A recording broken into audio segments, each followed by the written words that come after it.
A'udzu billahi min syururi anfusina wa min sayyiati a'malina. May yahdihillahu fala mudhillalah wa may yudlil fala hadiyalah. Asyhadu an la ilaha illallah wahdahu la syarikalah wa asyhadu anna Muhammadan abduhu wa rasuluhu alladzi la nabiyya ba'dah, amma ba'd. Ikhwatu iman, Bapak dan Ibu yang dirahmati Allah, puji dan syukur kehadirat Allah yang Maha Ghafur. Kita bisa dipertemukan kembali dalam keadaan sehat walafiat, sehat yang mudah digunakan untuk ibadah di Masjid Baitul Mukmin. Mudah-mudahan apa yang kita laksanakan menjadi salah satu di antara bentuk rasa syukur kita kepada Allah, terutama atas akal pikiran yang diberikan kita gunakan untuk mengkaji ilmu-ilmu Allah. Bapak dan Ibu yang dirahmati Allah, pembahasan ilmu eskatologi Islam masih lanjutan daripada materi tentang taburan mutiara dari awaluz zaman. Materi ini dibuat dari hasil tafakur kami beserta para guru ya di pesantren Ibnu Hajar. Awalnya mentafakuri jumlah para nabi. Dalam hadis riwayat Imam Ahmad yang sahih, Nabi SAW menyebutkan para nabi itu jumlahnya ada 124.000 orang. Dari 124.000 orang ini hanya 315 yang menjadi rasul. Jumlah sebanyak ini kenapa di Quran hanya ada 25 yang disebut nama dan ada 7 orang nabi yang tidak disebut namanya. Jadi di Quran itu ada 32 kisah nabi. 7 orang yang tidak disebut namanya itu ada 2 di surah Al-Baqarah, yaitu Nabi Samuel dan Nabi Uzair. Ada 2 lagi di surah Al-Kahfi, itu Nabi Khidir dan Nabi Yusa bin Nun. Dan 3 orang lagi ada di surah Yasin. Maka dari 32 itu kok jumlahnya sedikit sekali? Kata para ulama ahli tafsir, 32 nabi itu sengaja Allah pilihkan untuk menjadi kurikulum pendidikan bagi Nabi Muhammad SAW, juga beserta umatnya, karena umat Nabi Muhammad SAW ditakdirkan untuk menghadapi seluruh ujian 32 nabi itu. Nah, kemarin sebagai sampel kan kita sebutkan Nabi Adam, ya, ada fitnah ilmu, godaan iblis, diusir dari surga dan seterusnya. Nabi Nuh, istri dan anak durhaka, dakwah lama tidak ada pengikut, terjadi banjir, itu Pak Bunya. Kalau Nabi Hud, kaum Ad, apa ujiannya, maksudnya kasusnya apa? Orang Ad itu gunung dipahat banyak jadi rumah, kemudian mereka sombong dengan hal itu. Nah, orang-orang yang berlomba meninggikan bangunan. Nanti Nabi Hud datang dari kalangan miskin, tidak didengar. Nabi Solih, kaum Samud, unta ya bu, kata Nabi Solih, ini unta keluar dari batu, untanya Allah, biarkan 1 hari minum, silahkan 1 hari diperah susunya, jangan diganggu. Kalau sedang minum jangan diganggu. Nah, muncullah orang-orang pintar di kalangan kaum Samud yang penasaran, ada apa di dalam tubuh unta itu. Rasa penasaran orang-orang pintar di kalangan Samud ini diikuti dengan amalan yang merusak gitu Pak. Maka untanya disembelih. Kata para ulama ahli tafsir modern sekarang, inilah sifat dari ilmuwan kita hari ini Pak.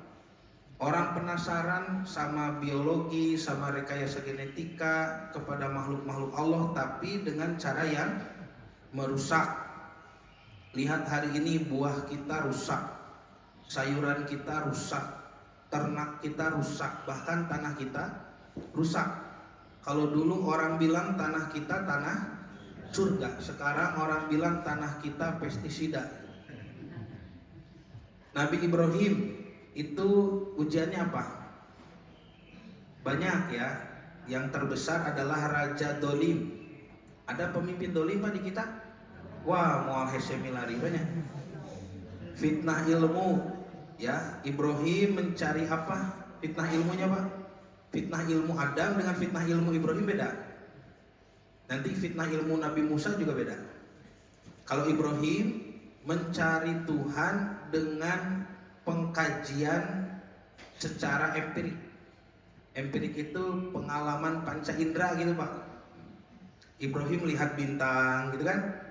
Ibrahim lihat bulan, lihat matahari. Iya gitu Tuhan. Ketemu tidak Tuhannya? Tidak ketemu. Itu pesan dari Quran bahwa agama ini tidak bisa semata-mata dikaji secara empirik, secara logika, tanpa melibatkan wahyu. Itulah yang dilakukan oleh orang-orang liberal hari ini Pak. Orang liberal yang itu memperkosa ayat, ya, menyimpangkan makna-makna hadis dengan semata-mata dengan logika. Misalkan begini, kenapa ibu harus berkerudung? Oh, kerudung itu kan supaya tidak berzina. Berarti selama tidak berzina, tidak apa-apa melepas kerudung gitu Pak. Yang penting hatinya berkerudung. Dikira kerudung jadi turu bahate banyak. Nanti kapung kurge kerudung mah turuk mastaka gitu. Saya pernah itu coba melakukan hal yang sama kepada Pak Polisi. Waktu ditilang tidak pakai helm, saya bilang, Pak Polisi abdi mah teu di helm ge, hate abdi mah di helm. Anger we ditilang. Tuh Kak Polisi saja tidak masuk, apalagi ke Allah. Nabi Lut Ibrahim. Terus ada fitnah keluarga ya. Bapak dan paman pembuat patung, kemudian mengusir Ibrahim. Nanti Siti Sarah diculik di Mesir. Hajar dan Ismail disimpan di lembah tak berpenghuni di Mekah. Puncaknya adalah menyembelih Ismail. Fitnah keluarga lah. Nabi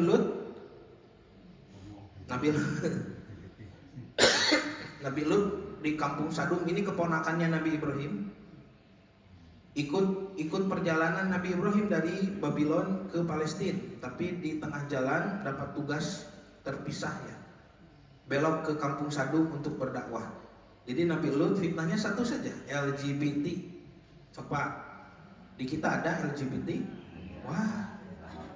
Dan tidak terasa Pak, ini malah dimunculkan Pak seperti sengaja ya. Lihat di televisi Bu, di televisi itu mohon maaf ya, profesi apa yang tidak ada LGBT-nya di televisi? Dari mulai pembawa berita, ya, pembawa acara, ya, MC kuis, dokter, tukang masak, nepi ka ustad. Nah itu jangan dianggap terjadi secara kebetulan. Nabi Yusuf ujiannya apa Bu? Nabi Yusuf kan ke Mesir ya. Nah ujiannya fitnah perempuan. Ya, fitnah perempuan. Nabi Yusuf itu kena fitnah perempuan wajar Pak, karena gantengnya nggak ketulungan. Bapak juga ganteng tapi masih ketulungan. Kalau Nabi Yusuf gantengnya nggak ketulungan. Al-Quran bisa menggambarkan ketampanan Nabi Yusuf, padahal Quran tidak bergambar. Bagaimana Quran menggambarkan ketampanan Nabi Yusuf? Itu perempuan Mesir lihat Yusuf sambil mengupas buah. Ternyata teriris tangannya itu terpotong ya, teriris begitu. Tetapi tidak terasa sakit. Setampan itu Yusuf. Badai praktek. Jadi bapak suruh dangdan ya, seganteng mungkin. Walau bisa ke salon boleh. Nanti ibu lihat bapak pulang dari salon sambil kupas buah. Kalau pisau kena tangan itu masih sakit, bapak belum setampan Yusuf belum. Lalu datang paceklik hebat pak, pohon tidak mau berbuah ya. Inilah masalahnya nanti bagaimana mauzun. Kalau Quran menyebutnya mauzun, keseimbangan alam itu sudah dirusak. Contoh saja begini pak, Allah berfirman, wa anbatna min kulli nabatin mauzun, kami tumbuhkan setiap tumbuhan itu ada mauzun, ada keseimbangan. Lalu Allah berfirman, fakulu idza samarat, maka makanlah kalau berbuah. Ya. Jadi pohon yang berbuah itu makanlah apabila berbuah. Artinya kalau ada musimnya, biarkan musim itu berjalan secara alami, jangan diporsir gitu Pak. Contoh nih, misalkan mauzun untuk padi. Padi itu ditakdirkan oleh Allah setahun itu 1 kali panen.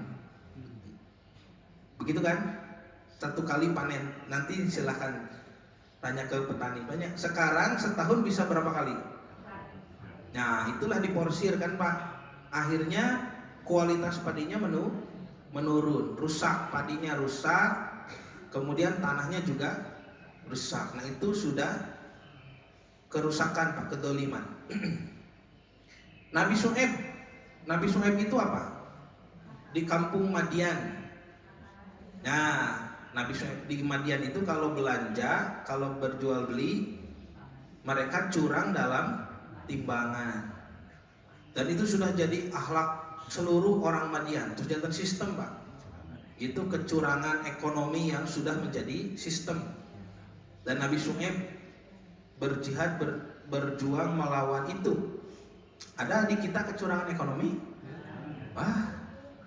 Bapak Ibu lebih paham lah ya. Nabi Musa, Raja Dolim, Fir'aun ya, sama dengan Ibrahim ada Raja Dolim.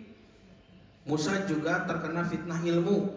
Musa alaihissalam disuruh berguru kepada Khidir, tapi ujung-ujungnya diusir. Kenapa diusir? Tidak sabar dan kurang adab. Coba ini potret ahli ilmu sekarang Pak. Para pelajar itu sekarang tidak sabar, inginnya instan. Mungkin kebanyakan makan mie instan, jadi ilmu pun ingin instan. Saya banyak sekali menemukan para pemuda yang habis kajian itu minta materi ke Ustadz Pak. Ustadz, PowerPoint yang tadi boleh minta gitu Pak. Dulu itu kalau saya dulu ya boro-boro berani minta materi kepada guru, kepada Ustadz itu. Saya dari 2008-2009 menjadi asisten ulama-ulama ya, guru-guru kami di Dewan Hizbah, di sekretariat Dewan Hizbah, tidak pernah minta sekalipun minta Ustaz materi yang tadi minta dong, tidak pernah. Kalau mau ya duduk ikut kajian, catat sendiri begitu, rekam sendiri, usaha sendiri. Ya tidak pernah meminta begitu. Kalau pemuda sekarang itu banyak minta Pak. Kadang saya kasih, kadang tidak, tergantung adabnya. Ya. Terus Bu, silahkan lanjutkan sampai Isa Al-Masih ya. Itu kita ditakdirkan untuk menghadapi semua ujian ini Pak. Mana yang tidak ada di zaman kita? Tidak ada yang terlewat. Semuanya hadir sekaligus secara bersamaan. Coba Bu. Jadi kita ini ripuh Pak sebetulnya. Nabinya tidak ada, fitnahnya komplit. Bungan Bapak Ibu pami balanja sok resep paket komplit, fitnah nage komplit. Ya. Jadi kalau ibu dan bapak menjadi umat Nabi Lut misalkan, ya sudah fitnahnya cuma LGBT. Ya. Kalau kita jadi umatnya Nabi Syuaib, ya sudah menghadapi kecurangan ekonomi, sudah itu saja. Tapi karena kita umat Nabi Muhammad SAW, kita ditakdirkan untuk menghadapi seluruh ujian ini Pak. Cobi. Bade kamana orang Pak? Kata Umar bin Khattab, nahnu qaumun azzanallahu bil Islam. Kita ini satu kaum yang dimuliakan Allah dengan Islam. Fa inni betagoina izzata bi ghairi adzalanallah. kalau kita mengharapkan kemuliaan dari selain Islam, maka Allah akan menghinakan kita. Jadi mau kemana? Islam tidak akan kembali berdiri kecuali dengan apa dulu pernah didirikan. Jadi sudah waktunya kita kembali kepada Quran, Pak. Quranic view. Ya, karena Quran bukan sekedar mengajarkan agama, bukan, mengajarkan ritual, bukan. Quran itu petunjuk membangun peradaban. Ya. Cara hidup, bukan semata-mata sholat gitunya. Quran teh nu kabayang teh ngaji, sholat, bukan itu. Apa yang tidak ada di Quran? Lihat surah An-Nahl ayat 89. Quran itu tibyanan likulli syai'in, mampu menjelaskan segala sesuatu. Semua ada di Quran, Pak. Kalau Bapak Ibu mau belajar. Dan kalau tidak belajar, kita dihisab nanti di hadapan Allah. Afala yatadabbaruna al-Quran. Allah berfirman, kenapa kamu tidak mempelajari Al-Quran? Nanti dihisab itu, Pak. Kemana saja Bapak Ibu puluhan tahun hidup di dunia, tapi isi Quran tidak paham. Nah, maka dari itu kita mencoba untuk mengkaji kan solusi untuk setiap fitnah tadi. Kita kaji dari awal zaman, dari mulai penciptaan Nabi Adam dan permusuhan iblis. Ini kan sudah kemarin ya. Kita lanjutkan nih. Tadinya ini cuma pembukaan saja, tapi karena Bapak Ibunya pura-pura lupa, jadi lama tuh. Penciptaan Adam dan permusuhan iblis sudah ya. Adam diciptakan dari segala unsur tanah yang ada di bumi dan melalui 4 proses tahapan tanah. 1 turab, kemarin sudah ini. 2 tin, ini ya. 3 hama masnun. 4 sol-sol. Setelah Adam jadi sol-sol seperti tembikar, sol-sol kalpakhon, muncullah iblis mengkaji tubuh Adam. Masih ingat? Oh iya, 2 minggu yang lalu saya tidak masuk ya. Mohon maaf ya, sakit Pak. Maklum badannya bukan punya saya ini. Ada yang punya Pak. Kalau yang punya nyuruh istirahat ya mau bagaimana ya Pak ya. Jadi 2 pekan yang lalu tidak masuk ya. Berarti sebulan yang lalu pantas saja Bapak Ibu lupa ya. Sebulan yang lalu sih ya. Kalau 2 pekan yang lalu biasanya tidak ya, maksudnya tidak ingat begitu ya. Kata iblis, ini kesimpulannya setelah mengkaji tubuh manusia, 2 kosakata dari iblis. 1 ajwab. Ajwab itu kosong ya. Kosong seperti paralon, selang begitu. Itu kosong. Maksudnya kata Imam An-Nawawi, manusia itu bolong tengahnya Pak. Bolong tengahnya. Nah itu ada di mulut, perut, dan kemaluan. Kita ini bolong. Kata iblis, kalau makhluk ini dibuat bolong seperti ini, berarti nanti dia hidup dari sesuatu yang masuk di bolong itu. Makanan, minuman, udara gitu Pak Bu. Kalau dia hidup dari sesuatu yang masuk di bolong itu, berarti dia punya ketergantungan. Setiap makhluk yang punya ketergantungan pasti lemah. Itu iblis Pak. Makanya muncul kosakata kedua, la yatamalak. Ini makhluk tidak akan bisa mengendalikan diri sendiri. Kata Imam An-Nawawi, manusia tidak bisa mengendalikan diri sendiri ketika 1 godok, marah. Lihat putra Adam, Qabil, ketika marah sampai membunuh Habil. Nabi Yunus ketika marah meninggalkan kaumnya, pergi ke laut, ikut berlayar, kapalnya bocor, dimakan paus. Lihat Nabi Musa pulang dari Gunung Sinai, bawa lempengan Torah, kitab Taurat. Lihat Bani Israel menyembah patung anak sapi, marah, kitab Tauratnya dilempar, pecah belah. Akhirnya tidak ada yang menghafal kecuali Musa saja, tidak ada yang menyalin.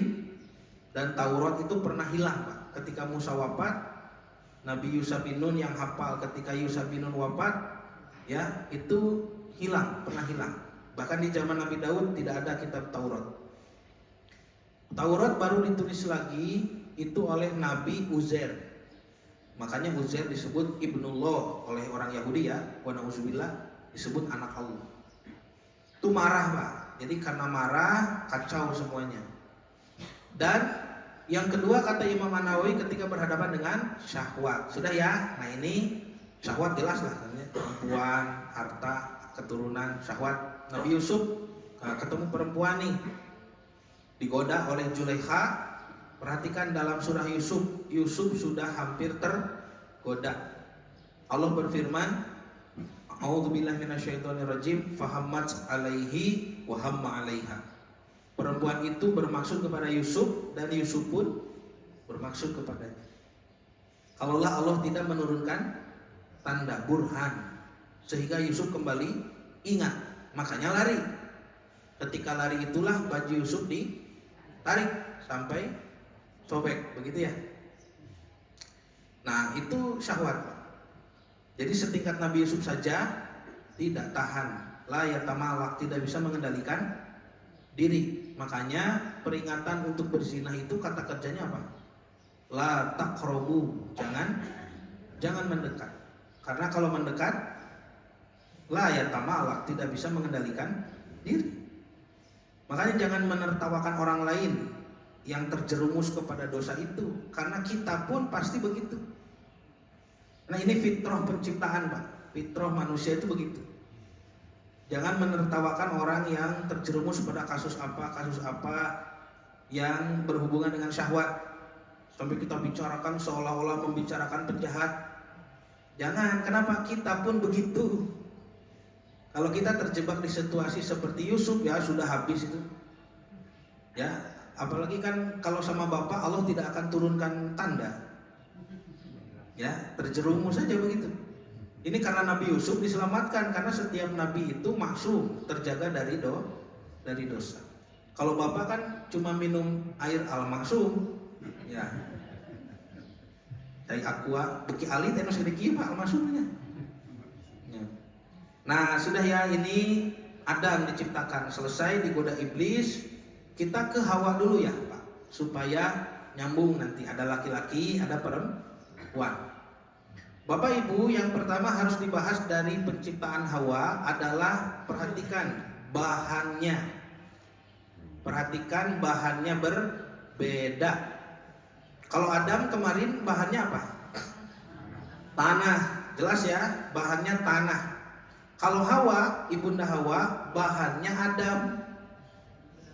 Nah, Allah berfirman di surah An-Nisa ayat pertama, Bismillahirrahmanirrahim, ya ayyuhan nasu taqu rabbakumul ladzi khalaqakum min nafsin wahidah. Wahai manusia, bertakwalah kepada Allah yang menciptakan kamu dari satu jiwa. Ini Adam. Wa khalaqa minha, dan diciptakan dari jiwa itu, dari Adam. Nah, di sini ada orang ngaco ya, membaca tuh katanya disebutnya juga wahidah pakai tamar buto. Minha, domirha itu untuk perempuan. Jadi yang diciptakan itu perempuan dulu. Nah, kita ngaco.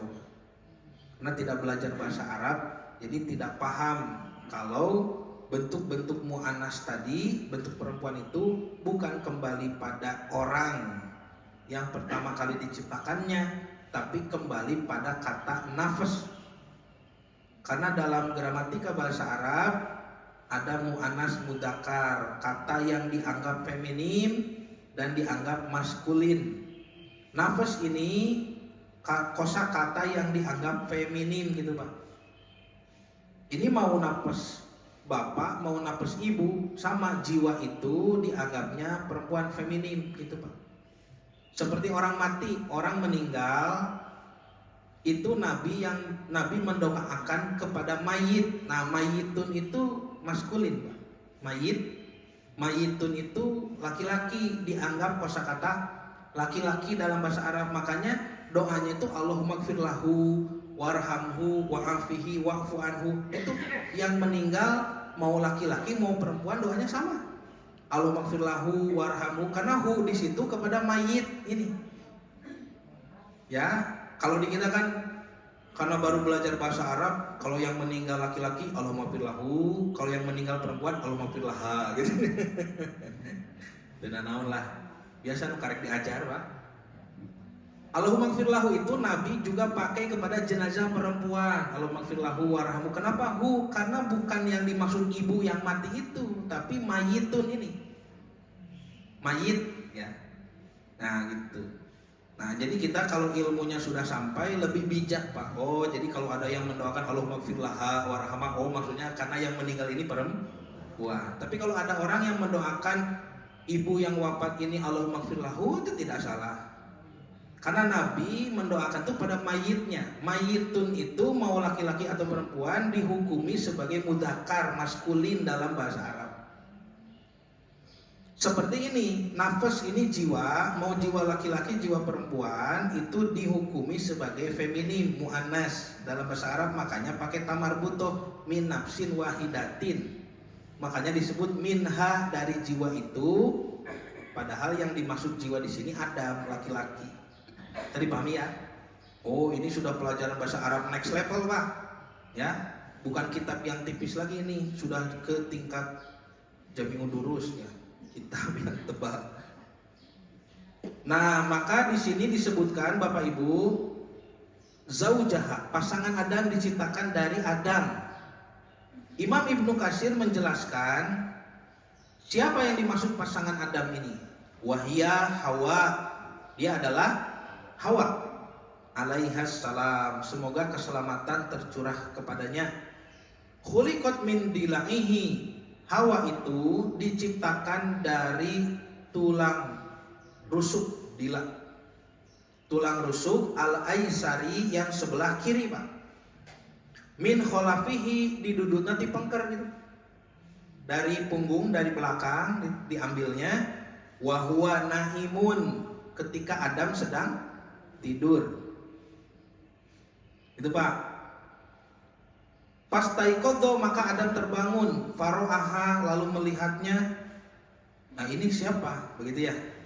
Fa'ajabathu, maka Adam kagum kepadanya. Fa'anasa ilaiha, lalu Adam menyukainya. Wa anasat ilaihi, perempuan itu pun menyukai kepada Adam. Para ulama membahas kenapa diciptakan ketika Adam tidur. Kenapa tidak ketika bangun? Pas Adam bangun, Allah panggil Adam, sini Adam, kita buat perempuan yuk gitu. Tapi kenapa Adam dibiarkan tidur? Jadi kalau orang mau dioperasi seperti yang dibius dulu gitu Pak, biarkan tidur. Tentunya supaya tidak merasakan sakit, betul. Kenapa tidak boleh merasa sakit Pak? Kata para ulama, karena laki-laki itu fitrahnya ya, kalau dia merasa sakit di tubuhnya, laki-laki itu cenderung membenci. Apa? Laki-laki itu kalau dipukul dia balas memukul. Betul? Laki-laki itu kalau katojos pesona dibanting. Pamit dagor karena kusena dibabuk. Itu laki-laki. Kalau ibu kan beda lagi. Perempuan itu kalau dipukul pundung. Menikitu ke abi, meninyeri, kan gitu ya. Coba bayangkan kalau laki-laki begitu, pas dipukul, menikitu ke abi, meninyeri, kan ngewanya. Nah makanya beda ya. Lihat, beda bahan, beda makhluk nih Pak. Adam itu disuruh tidur supaya tidak merasa sakit, karena kalau sakit Adam benci kepada Hawa nanti. Karena gara-gara kamu nih sakit saya. Kata para ulama ahli tafsir, karena itulah Allah Subhanahu wa taala tidak menitipkan bayi kepada laki-laki. Naon rusak ya. Dititipkan bayi itu kepada ibu. Nah, sahabat Ibnu Mas'ud nih menjelaskan, dan banyak sahabat juga menjelaskan, iblis dikeluarkan dari surga dan Adam dimasukkan ke dalam surga. Ini setelah ujian ilmu ya, yang kemarin dibahas. Beliau jalan-jalan sendirian di dalam surga dan mengisi hari-harinya tanpa ada istri yang mendampingi. Lalu beliau tertidur sejenak. Ketika terbangun, tiba-tiba seorang wanita duduk di sisi kepalanya. Allah Subhanahu wa taala menciptakannya dari tulang rusuknya. Adam bertanya, "Siapa engkau?" Ia menjawab, "Saya wanita." Ya, jadi kalau dalam kitab aslinya disebut man, siapa kamu? Kata perempuan itu, "Ana imro'ah, saya perempuan." Adam bertanya, "Untuk apa engkau diciptakan?" Nah, masih ingat Pak pembahasan ilmu Adam, al-asma itu? Adam itu ilmunya ini namanya apa, konsepnya bagaimana, lalu diciptakan untuk apa, kan begitu ya? Makanya ketika melihat perempuan, Adam bertanya sama, untuk apa engkau diciptakan? Maka perempuan itu menjawab, supaya engkau merasa tenang bersama, litaskuna ilayya, supaya engkau sakinah bersama. Nah, jawaban Ibunda Hawa ini Bapak Ibu sesuai dengan ayat-ayat dalam Quran. Misalkan di surah Al-A'raf 189 Allah berfirman, "Huwallazi khalaqakum min nafsin wahidah." Dialah yang menciptakan kamu dari satu jiwa yaitu Adam. Wa ja'ala minha zaujaha, dan diciptakan darinya pasangannya, istrinya Ibunda Hawa, liyaskuna ilaiha, supaya Adam sakinah kepadanya, supaya tentram, tenang, itu Pak Bu. Ada juga di surah Ar-Rum ayat 21, wa min ayatihi an khalaqalakum min anfusikum azwajan. Di antara tanda kekuasaan Allah adalah menciptakan kalian pasangan, istri-istri, litaskunu ilaiha, supaya kamu tentram, sakinah kepadanya. Sakana yaskunu artinya tempat tinggal, betah. Sakinah itu betah, tentram, gitu Pak. Itu jawaban Ibunda Hawa kepada Nabi Adam. Kata para ulama ahli tafsir, inilah yang harus dipegang oleh semua perempuan yang beriman. Bahwa untuk apa ibu diciptakan? Ibu diciptakan supaya bapak tentram, gitu. Supaya bapak merasa sakinah, tenang. Ya. Jadi kalau bapak lihat ibu malah takut, nah itu sudah salah jurusan ya. Mohon maaf, ibu salah jurusan. Jadi bapak itu kalau lihat ibu malah takut. Alah si ibu. Justru kalau ibu tidak ada, bapak senang. Alhamdulillah si ibu nang ngabring ya. Ngabring ke Aljabar. Ibu-ibu ngabring ke Aljabar, bapak udah ingat tuh. Ibu ngabring ke Aljabar 50 orang itu. Transitnya di rumah saya Pak. Ya. Alhamdulillah. Kalau dulu Ibrahim kaget dapat tamu malaikat, saya kemarin kaget juga Pak. Dapat tamu ibu ya, malaikat tak bersayap. Nah, ibu itu lihat Pak, bahannya berarti makhluk hidup. Coba bedakan ya. Kalau bapak laki-laki bahannya tanah, berarti benda mati. Kalau ibu bahannya hidup. Lihat, ketika Adam itu melihat Hawa, selanjutnya para malaikat bertanya kepada Adam yang telah mencapai kesempurnaan ilmu. Kata malaikat, siapakah namanya wahai Adam? Kata Adam, namanya Hawa. Gitu Pak. Nah, jadi Hawa itu, nama Hawa itu buatan siapa?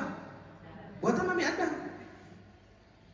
Sampai kata para ulama ahli tafsir dikatakan bahwa laki-laki itu memang pandai memberi nama. Kenapa disebut Hawa? Kata malaikat, mengapa namanya Hawa? Adam menjawab, karena ia diciptakan dari sesuatu yang hidup. Ini dari rusuknya kan? Hawa itu kalimat sama akar katanya dengan hayya, hidup. Karena iya itu kan huruf ilat suka tertukar Pak, iya dengan wawu dengan alif. Jadi bisa hayya, bisa hawa. Seperti saum, siam, soma. Itu huruf ilat itu suka berubah-ubah. Ya. Berdiri misalkan koma, bisa kaum, bisa kiam. Kiamul lail itu. Nah, ini hawa, hayya itu sama. Makanya bapak itu punya kemampuan memberi nama gitu Pak. Ya, bapak itu kalau bikin nama bagus. Ibu juga bisa kalau memaksakannya bisa. Tapi tidak akan sebagus buatan bapak, katanya begitu, betul tidak? Karena kalau buatan ibu sok ararane Pak namanya. Ya akhir-akhir ini suka ada yang konsul kepada saya, ya Pak Ustadz katanya ini apa namanya, ini anak kami namanya ini bagus tidak, ditinggal teh Sakwina Azalea gitu Pak. Ya. Aperoes. Naon gitu. Mereka mana atau Aperoes? Ini siapa yang bikin? Kata bapaknya, "Ieu pun bojo cenah nu ngadang deuh nya buatan ibu mah kieu tuh dah." Ya. Lihat kalau buatan bapak filosofinya jelas ya. namanya simple tapi bagus, begitu Pak? Itu katanya, ya kata para ulama ini, jangan salahkan saya, ini ulama yang bilang. Terus Pak, nah maka lihat dari bahan itu berpengaruh pada semuanya Pak. Ini satu hadis lagi ya. An Ibnu Abbasin, dari Ibnu Abbas sekolah, ia berkata, khuliqatil mar'atu minar rajul. Perempuan diciptakan dari laki-laki. Jadi bahan ibu adalah Adam dulu, rusuk itu, ya. Faja'ala nahmatuha, maka fokus perempuan, keinginannya, fokusnya, naon Pak, orientasi begitu ya. Itu firrojul, pada laki-laki, pada makhluk hidup gitu Pak. Jadi ibu bahannya makhluk hidup, fokusnya pun kepada makhluk hidup. Wa khuliqa rajul, sedangkan laki-laki diciptakan minal ard, dari tanah. Tanah itu semua lapisan bumi disebut al-ard itu. Kalau turab itu kan lapisan atas ya, debu kering itu turab. Tayamum itu pakai turab. Dalam ayat itu disebut pakai turab. Ya, pakai ard juga bisa. Itu lapisan-lapisan tanah Pak. Jadi rajul minal ard, laki-laki diciptakan dari tanah. Faja'ala namatuhu fil ard, maka fokusnya ya pada tanah itu Pak. Pada tanah. Naon pada tanah teh Pak? Ya iya tanah tuh, tanah ya. Itu yang pertama tempat tinggal, tuh masuk al-ard tanah. Tempat tinggalnya Bapak ngemutan tanah tuh. Tanah di mananya? Kan gitunya. Itu kan urusan Bapak itu. Cinta tanah air, meskipun tanah sudah dijual, air harus beli, cik Bapak gitu ya. Tanah itu kan kebun, berarti kan makanan, ya buah, sayur, ternak itu dari tanah. Digali sedikit ada air, betul? Tuh Bapak kan ngemutan cainya, nya cai galon, sabarahaun ya galon, mayar cai, PDAM, nya jet pump, listrik ngebeleduk, dah. Bapak eta mah digali lagi ke bawah ada emas. Tuh emas itu kan harta, uang ya. Dulu kan uang dari emas, dinar dirham. Digali lagi itu ada minyak. Itu tanah, Pak. Ya. Dan itu adalah orientasi laki-laki. Jadi pikirannya, fokusnya ke tanah. Tapi kalau ibu bahannya dari sesuatu yang hidup, maka fokusnya ke makhluk hidup. Lihat ibu yang diurusnya apa? Bapak, kan itunya. Bapak makhluk hidup kan? Nah, bapak. Kemudian anak-anaknya. Kemudian teman, sahabat, itu ibu tuh ngurusin sahabat tuh. Terus tetangga, gitu kan? Ya tetangga kan, bapak mah kenal jeung tetangga cuek-cuek saja kan. Kalau ibu mah dipikirin, ini tetangga saya ini begini. Ya, sampai banyak ibu-ibu yang ngadu ke Ustaz cenah aya tetangga ibu tiba-tiba ngabaudan. Tepugu-pugu ngabaudan siga nu gelo. Saur Ustaz teh teras kumaha tuh ibu? Nya ku ibu dibaudan deui we. Atuh janten dua nu gelona cenah. Nah, itu kan ibu-ibu tuh, sampai ibu itu kenal Pak, kalau jam segini tukang bakso siapa yang lewat, itunya jam segini tukang apa yang lewat, bapak mah tak apa-apa kan, ya si mang saha gitu ya. Nah itu ibu fokusnya kepada yang hidup. Sampai Pak, kata para ulama nih ya, ibu itu karena bahannya yang dari yang hidup, fokusnya juga kepada yang hidup, benda mati saja di tangan ibu itu jadi hidup, ya. Benda mati saja di tangan ibu jadi hidup. Eta kursi Pak, hayu we digeser-geser. Itu lemari ya, bulan kemarin ngadep ke sini, bulan sekarang ngadep ke sana. Kan bagi bapak itu tidak paham ya, kok nama yang digeser-geser gitu kan. Kalau untuk bapak ya ini kursi, sofa, selama dia empuk bisa dipakai duduk, berbaring ya sudah cukup. Ibu makan kurang geser ke sini, kurang geser ke sana gitu Pak. Bapak itu kalau nyabut acuknya, bapak kalau cabut baju dari lemari kan nggak burusut. Karena tidak peduli itu mau rapi mau bagaimana, bapak butuh baju yang di bawah ini diduduk nggak burusut. cuek we Pak, dimasukkan lagi ke lemari, tutup nya. Karena untuk bapak tidak harus rapi itu ya benda mati. Tapi untuk ibu benda mati jadi hidup, pas baju nggak berusut ibu ngejerit mana gitunya. Karena kebayang susahnya itu dari nyucinya, jemurnya, licin, setrika. Tuh gitu Pak. Ya katanya begitu. Makanya kadang uang bapak pun hidup tuh, jalan sendiri gitu Pak ya. Cek bapak teh kemana gitu. Hilang ya, uangnya jalan sendiri, itu ibu yang menghidupkan Pak gitu ya. Nah makanya kalau saya tuliskan begini Pak. Ya, nanti kita bahas juga ke kemampuan ya dan ke tugas. Gitu ya. Lihat Pak Bu, ini sebagai penutup ya. Adam laki-laki itu bahannya tanah, berarti benda mati. Dan tadi dalam riwayat Ibnu Abbas tadi, maka sifatnya pun fokus ke tanah, ke benda mati. Bapak tadi ya, fokusnya ke tanah. Karena Bapak fokusnya ke tanah, maka Allah memberikan Bapak modal untuk mengolah tanah. Betul? Ya, masa Allah ciptakan orientasinya ke tanah tapi tidak punya kemampuan untuk mengolah tanah, kan aneh. Karena Bapak fokus orientasinya ke tanah, maka Allah berikan modal Bapak untuk bisa mengolah tanah. Itulah kata para ulama kekuatan fisik laki-laki dan ketepatan logika, kekuatan logika. Karena mengolah tanah itu Pak Bu butuh fisik dulu ya. Butuh fisik yang kuat dan butuh logika yang tajam. Kan dihitung Pak.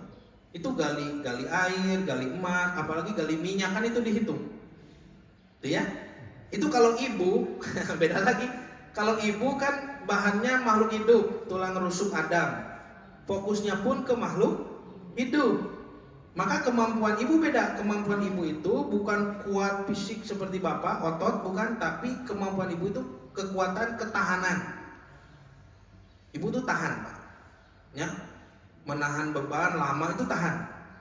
Jika hamil 9 bulan itu bapak tidak akan sanggup, tidak akan kuat. Nah fitrahnya begitu. Kalau ibu tahan dan juga ibu dominannya rasa nih, perasaan. Coba Bu, kalau ibu dibebani tugas laki-laki mengolah tanah, waduh kacau itu.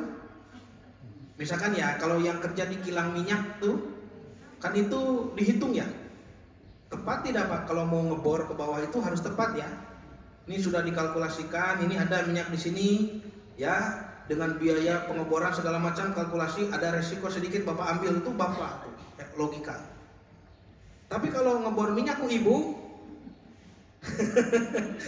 kurasa Pak, kayaknya ada deh minyak ininya, bor, gitu minyak deh gitu Pak.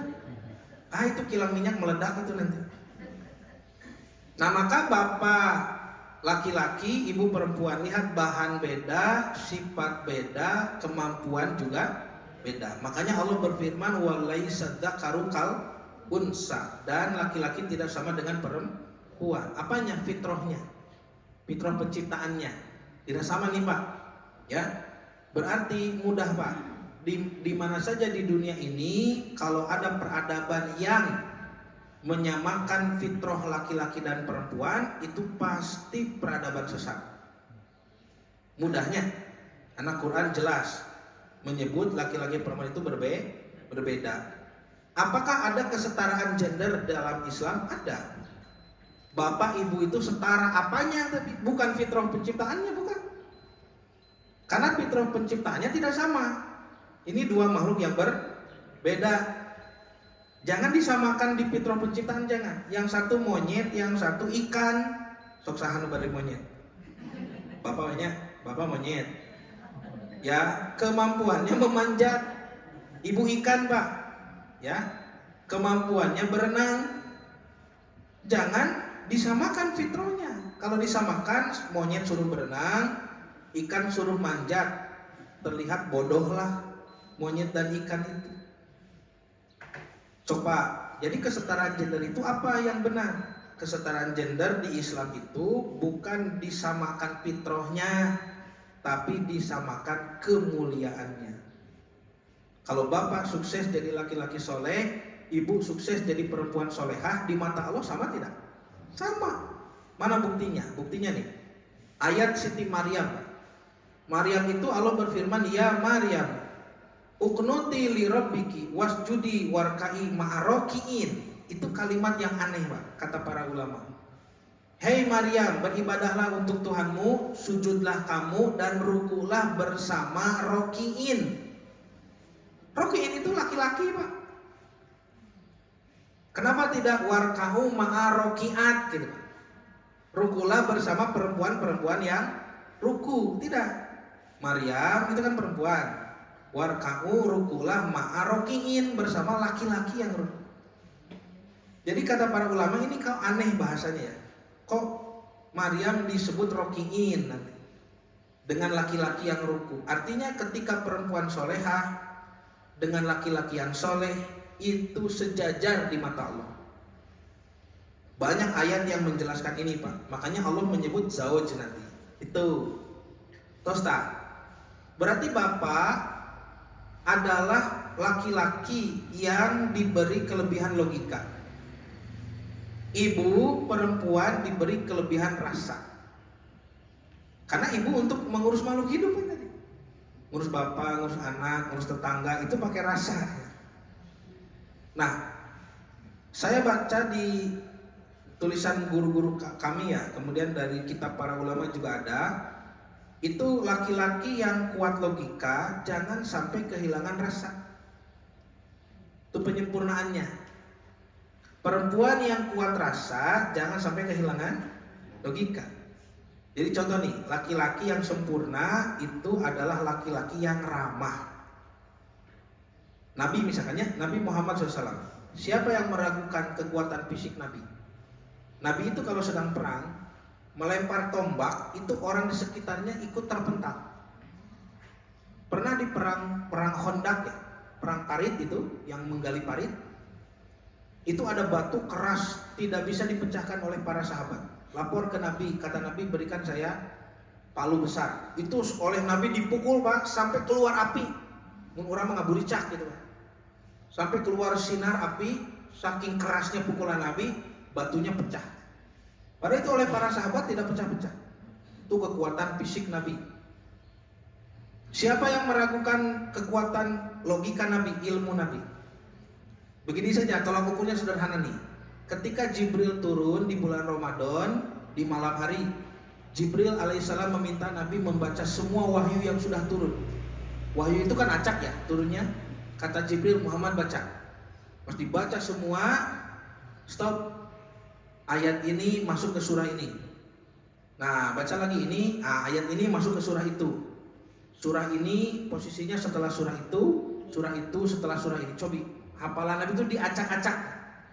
Kata Ibnu Abbas yang melihat kejadian itu, Nabi di otak-atik hafalannya tanpa catatan. Coba 6.000 ayatnya, 30 juz, 114 surat, 6.000 ayat itu diberesan. Nah, tuh Nabi kuat. Ini ya, karena kekuatan fisik dan kekuatan logika ini modal untuk mengolah tanah tadi. Laki-laki yang seperti ini jangan kehilangan rasa. Makanya lihat Nabi itu, kata Ibnu Abbas, Anas bin Malik, kata Siti Aisyah, sehari-harinya ramah sekali. Bahkan Nabi lebih lembut dari angin yang berhembus. Kan gitu bahasa Ibnu Abbas itu. Ya, Nabi itu ramah, tidak pernah marah. Bahkan kata Anas bin Malik, saya bertahun-tahun menjadi khodim. Khodim itu pembantu ya. Di rumah Nabi tidak pernah mendengar bahkan Nabi meninggikan suaranya. Taraki Nabi mah, siapa? Gak taraki itu, Pak. Jadi Nabi suaranya lembut begitu. Ya. Kalau menyuruh, Anas bin Malik disuruh, Unes, kan panggilannya Unes ya. Unes, tolong ambilkan apa di rumah siapa begitu. Mun bapak kita namun bedog gitu. Kabumi saha. Anas bin Malik itu keluar dari rumah Nabi, di luar ada teman-temannya sedang bermain. Maka Anas ikut main. Nabi nunggu di rumah, kemana budak teh? Itu sudah lama ya, Nabi akhirnya penasaran, Nabi keluar. Di luar terlihat Anas sedang main. Kira-kira kalau bapak ibu bagaimana? Marah ya? Siapa dititah teh gitu ya? cebor kembang, cek bapak cebor. Cek budak teh hari bapak pan di luar teh hujan. Siapa dititah teh pakai payung atuh. Dulu cebor kembangna, bapak nulieur. Nah, maka Anas ini kaget melihat wajah Nabi. Ternyata Nabi hanya mengatakan, "Ya Unes, bukankah lebih baik kau ambil dulu baru bermain?" Sakit tuh Pak Nabi. Udah lama nih ya. Lama nunggu anak disuruh. Ibnu Jubair itu dulu ketika kecil, apa Ibnu Jubair apa Ibnu Umair saya lupa namanya ya. Anak kecil yang punya burung gitu Pak. Pas Nabi ketemu burungnya tidak ada. Kata Nabi, "Deh, mana burungnya mana?" Tuh lihat laki-laki sempurna namanya. Kuat fisiknya, kuat ilmunya, ya logikanya, tapi ramah dalam pergaulan. Nah itu kata para ulama kesempurnaan laki-laki. Bagaimana cara laki-laki belajar rasa? Nah makanya anak laki-laki itu dekatnya harus dengan ibu begitu. Dekat dengan ibunya. Anak perempuan Pak diberikan oleh Allah kedominan rasa. Jangan sampai kehilangan logika. Lihat oleh Bapak Ibu 4 perempuan terhebat yang Nabi sebutkan, 4 perempuan terbaik, semuanya perempuan pintar. Siapa? Maryam binti Imron, kemudian Siti Khadijah. Nah, kenapa Ustaz ada ayah Sitian Khadijah? Emang di KTP Khadijah ya Sitian? Siti itu, Pak, itu singkatan dari Sayyidah. Kalau Sayyid itu tuan, kalau Sayyidah itu tuan perempuan. Dalam bahasa Melayu, Sayyidah itu tuan perempuan, maka Sayyidah. Kalau tuanku Sayyidati. Ya, jadi Siti gitu Pak. Jadi Siti itu bukan nama, itu gelar. Jadi Siti Khadijah maksudnya Sayyidati Khadijah, tuanku Khadijah. Karena kan istri Nabi itu kan ibu kita semua, kan Ummul Mukminin. Itu maksudnya kata Siti itu ya. Jadi tidak usah protes. Siti Aisyah gitu kan, Siti Khadijah, lalu Siti Asiyah. Ini Maryam binti Imran, orang pintar, muridnya Nabi Zakaria, belajarnya di Masjidil Aqsa, menguasai Taurat, Zabur, Injil. Coba. Ketika bertemu Jibril, kata Jibril, "Maryam, kamu melahirkan Isa Al-Masih nanti." Ditiup, bukan ketakutan, malah jawab, "Bagaimana saya melahirkan? Kawin gak acan?" gitu. Lihat Nabi Muhammad pertama kali ketemu Jibril, panas tiris. Nabi Musa ketakutan. Di surah Toha itu dibilang, "Ya Musa la takhaf," Musa jangan takut. Berarti Musa itu ketakutan. Ini Maryam dihampiri Jibril cuek saja. Itunya karena berilmu gitu Pak. Kalau Nabi kan dulu tidak tahu ilmunya. Ini siapa yang menghampiri di Gua Hiro begitu kan? Kayaknya takut begitu. Musa juga sama takut. Kalau Maryam karena sudah belajar dari Nabi Zakaria, menguasai kitab-kitab suci, tahu ini Jibril, mungkin ada kaget tapi ilmunya meredam gitu. Kemudian ada Khadijah. Lihat nih Pak, konglomerat. Ya, konglomerat Mekah, ahli bisnis, ahli perdagangan, Khadijah. Ada Aisyah. Aisyah radhiyallahu anha itu gurunya sahabat. Ketika Nabi wafat, Aisyah itu mengajar, meriwayatkan ribuan hadis. Ada Asiyah, istri Fir'aun. Istri Fir'aun itu berarti ratu Mesir.